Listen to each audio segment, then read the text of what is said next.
বালা, তুমি আমার হাতটা ছাড়ো ছাড়ো ভাই ছাড়ো। তুমি আমার থিয়া যাও না, তুমি গেলে হয়তো আমি আমার খুব বিপদের মধ্যে পড়বো। তো তোমার কি বিপদ? তুমি আমার হাত ধরে রয়েছে এরকম ভাবে। আমার খুব বড় অসুখ, আমারে তুমি বাঁচাও। আমি বাঁচা হাবো একমাত্র আল্লাহ, কইছে বাঁচানোর মালিক আল্লাহ না। কেন আর হার্ট ছিদ্র হইছে, এটা দায়িত্ব কি আমার? আমি কি ওরে বাঁচাইতে পারবো? আল্লাহর কাছে দোয়া করার লাগবে, আল্লাহর কাছে চাওয়ার লাগবে। বাবা আমার মেয়েটারে আপনি একটু সহযোগিতা করুন। দেখেন তার মেয়েটা অসুস্থ, আমি এখন খুব নিরুপায়। আসলে আমাদের সমাজে কত মানুষ আছে, লক্ষ লক্ষ মানুষ আছে যারা টাকার জন্য চিকিৎসা করাইতে পারতেছে না।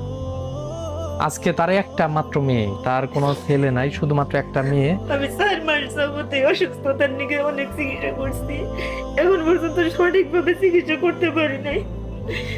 এখন আর এমন পর্যায়ে গেছে, এখন ইন্ডিয়া না নিলে অসুস্থ চিকিৎসাটা ভালোভাবে হবে না।